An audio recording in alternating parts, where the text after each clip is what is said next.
నమస్తే. ఇన్నాళ్ళు నన్ను సపోర్ట్ చేస్తూ, ఎంకరేజ్ చేస్తూ మీ ప్రేమని నాకు అందిస్తున్న ప్రతి ఒక్కరికి కృతజ్ఞతలు. అలాగే ఈ వీడియో కూడా ఖచ్చితంగా మీకు ఉపయోగపడుతుంది. లైక్, షేర్ అండ్ సబ్స్క్రైబ్ చేసి మీ సపోర్ట్‌ని నాకు అందించండి. అలాగే ఈ వీడియో పట్ల మీకున్న అభిప్రాయాన్ని కామెంట్ సెక్షన్‌లో కామెంట్ చేసి తెలియజేయండి. ఇప్పుడు వీడియోని చూద్దాం. నమస్తే. Welcome to our channel. నేను పద్మిని. ప్రస్తుతంతో పాటు ప్రముఖ ఆధ్యాత్మికవేత్త, నారీసేన ఫౌండర్, దత్త ఉపాసకురాలు శ్రీమతి లతా దత్త గారు మనతో పాటు ఉన్నారు. మాట్లాడదాం. నమస్తే అక్క. నమస్తే రా. జై గురుదత్త. శ్రీ గురుదత్త అక్క. అక్క, దత్త రహస్య క్షేత్రం కుమసి చాలా అద్భుతంగా విరాజిల్లుతోంది. నువ్వు నామకరణం అయ్యో, చేసావు. దత్త రహస్య ఎలా క్షేత్రం. వచ్చిందో తెలియదు, నోట్లో నుంచి వచ్చేసింది అంతే. అంతే. కాళిదాసు లాగా అంత సీన్ లేదు గానీ వచ్చింది అయ్యో, అంతే. అలాగే వచ్చింది. అసలు ఎంత ప్రశాంతంగా ఉంటుంది కదా అమ్మ చూసి. బాబోయ్, అసలు మాటల్లో చెప్పలేము. చాలా అసలు భీమా నది ఒడ్డున ఉండేటటువంటి ఆ క్షేత్రం ఎంత అద్భుతమైనటువంటి క్షేత్రం. అయితే అక్కడి నుంచి మొన్న ఒక కాల్ వచ్చిందక్క. ఆ క్షేత్రాన్ని నిర్వహిస్తున్నటువంటి వారు, అవును, ఆయన పేరు రఘునాథ్ గారు. ఆయన నుంచి కాల్ రఘునాథ్ వచ్చింది. జోషి గారు. సో పల్లకి సేవ ఎలాగో జరుగుతుంది, దాని గురించి ఒకసారి చెప్పండి. ఈ వైశాఖ శుక్లపక్ష దశమి నాడు చాలా విశేషంగా పల్లకి గానుగాపురం నుంచి కుమసి వెళ్ళటం, అక్కడ విశ్వరూప దర్శనం ఇచ్చినటువంటి, అంటే స్వామి నృసింహ సరస్వతి స్వామి ఇచ్చారు అంటే అద్భుతం కదా. చాలా అద్భుతం అసలు. మొత్త ఆ వృత్తాంతం గురించి, ఆ రోజున ఆ ఏం జరుగుతుంది అక్కడ, క్రతువులు, అక్కడికి వెళ్ళాలనుకున్న వాళ్ళు, లేకపోతే ఇంట్లో ఉండే వాళ్ళు ఎలా స్వామిని ఆ రోజు ఆరాధించుకోవచ్చు, ఇత్యాది విషయాలన్నీ ఒకసారి చెప్పండి. ముందుగా ఆ రోజు వైశాఖ శుద్ధ దశమి విశేషం ఏమిటో చెప్తాను. వైశాఖ శుద్ధ దశమి రోజు త్రివిక్రమ భారతి గారు, అంటే మనం చూసుకుంటే 14th సెంచరీలో జరిగిన విషయం ఇది. అయితే 14వ శతాబ్దంలో త్రివిక్రమ భారతి, ఆయన అసలు ఆయన గురించి చెప్పాలి అని అంటే, ఆయన 4 వేదాలు కూడా అన్నిట్లో కూడా దిట్ట ఆయన.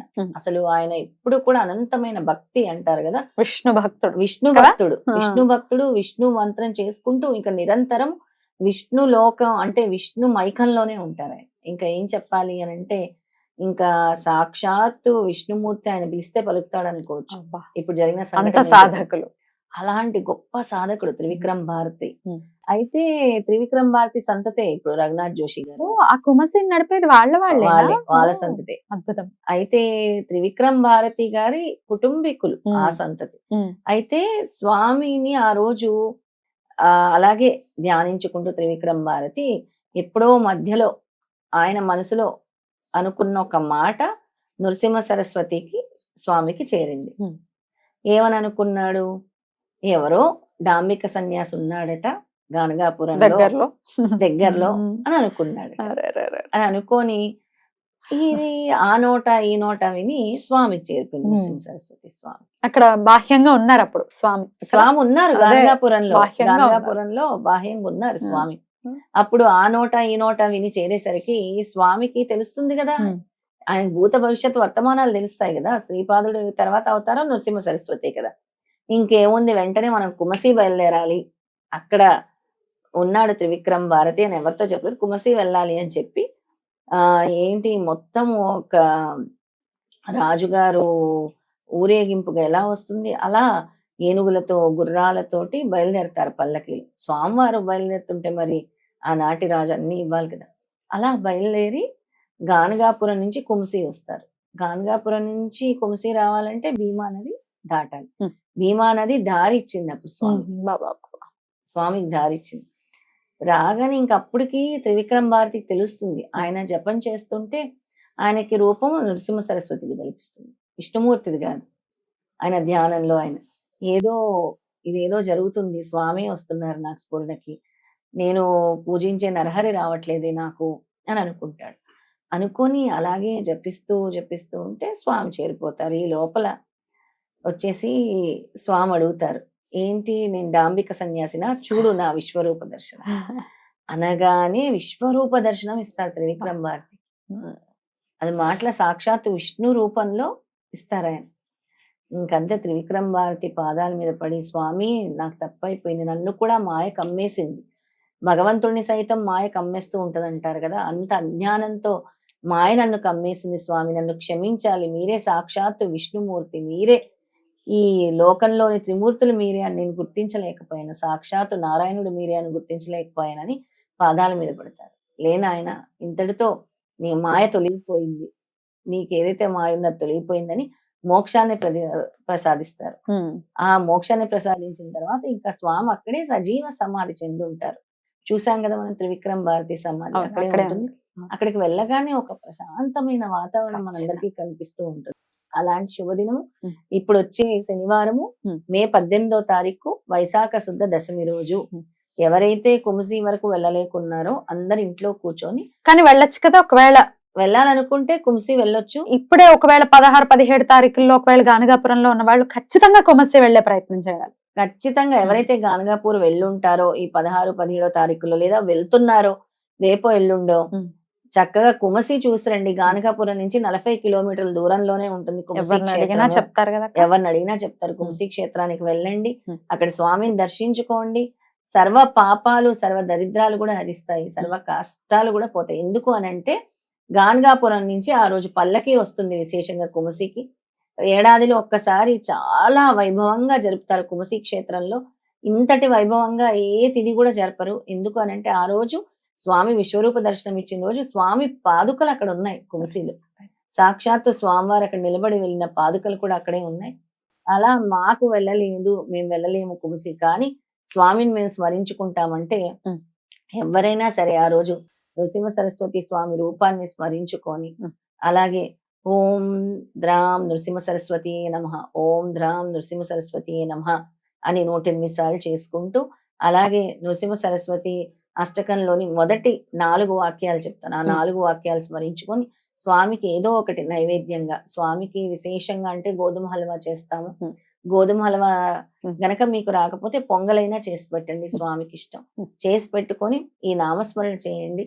తప్పకుండా నృసింహ సరస్వతి అనుగ్రహం అంటే మీరు గానగాపురం వెళ్ళిన ఫలితం, కుమసి వెళ్ళిన ఫలితం కూడా మీకు ఇంట్లో కూర్చొనే స్వామివారు ప్రసాదిస్తారు. ఇంకో ముఖ్య విశేషం ఏంటంటే పద్మిని, అప్పుడు ఈ విశ్వరూప దర్శనాన్ని చూసినటువంటి కుమసి గ్రామాధికారి స్వయంగా అక్కడ ఉండే మహారాజుకి పత్రం, బీదర్ మహారాజుకి పత్రం కూడా పంపించారు. పత్రం అంటే ఈ క్షణము ఈ టైంకి స్వామివారు ఇక్కడ విశ్వరూప దర్శనం ఇచ్చారు, ఇక్కడ ఇది జరిగింది. ఎలా పత్రం ఎలా తెలుసు? ఉందా మీ దగ్గర? ఉంది, ఖచ్చితంగా ఆ పత్రం ఉంది. నేను షేర్ చేస్తాను, అందరికి కూడా చూపించవచ్చు. అప్పుడు 14వ శతాబ్దంలోని పత్రం ఉంది. అప్పుడు అనువాదము తెలుగులో కూడా ఉంది. అది చక్కగా అందరూ చూడొచ్చు. అంటే ఇది సాక్ష్యం, ఇది సాక్ష్యము. స్వామి నృసింహ సరస్వతి స్వామి విశ్వరూప దర్శనం ఇచ్చారు, మేమే సాక్షాత్తు మా కళ్ళతో మేము వీక్షించాము అని కుమసి గ్రామాధికారి స్వయంగా రాసినటువంటి పత్రము. అద్భుతం, అద్భుతం, అద్భుతం. రైట్. అయితే వెళ్ళాలి అనుకునే వారు చక్కగా వెళ్ళొచ్చు. ఒకవేళ వెళ్ళలేని వారు ఖచ్చితంగా ఇంట్లోనే ఎలా మనం ఆరాధన చేసుకోవచ్చు అనేది చెప్పారు. ఒక్కసారి ఆ 4 లైన్లు చెప్పారు. 4 లైన్లు కూడా చెప్తాను. నృసింహ సరస్వతి అష్టకంలోని 4 లైన్లు. ఇందు కోటి తేజ కరుణా సింధు భక్తవత్సలం నందనా త్రిసూను దత్త ఇందిరాక్ష శ్రీ గురుం గంధమాల్య అక్షతాది బృంద దేవవందితం వందయామి నారసింహ సరస్వతీ సపాహిమాం. మరొకసారి చెప్పమంటే తప్పకుండా చెప్పండి. ఇందు కోటి తేజ కరుణా సింధు భక్తవత్సలం నందనా త్రిసూను దత్త ఇందిరాక్ష శ్రీ గురుం గంధమాల్య అక్షతాది బృంద దేవవందితం వందయామి నారసింహ సరస్వతీ సపాహిమాం. అద్భుతం.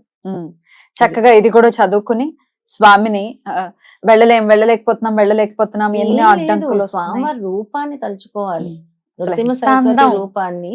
అందంగా ఉంటాయి చాలా. అసలు నువ్వైతే మైమర్చిపోయావు కదా ఫస్ట్ టైం చూసినప్పుడైతే, ఇంకా ఆనందం. అప్పుడు నాకు అసలు నీలో ఒక ట్రాన్స్ కనబడింది. అయ్యో, అంటే మైమర్చిపోయి ఇంకా వేరే లోకంలోకి అందానికి ముగ్ధులం అయిపోతాం.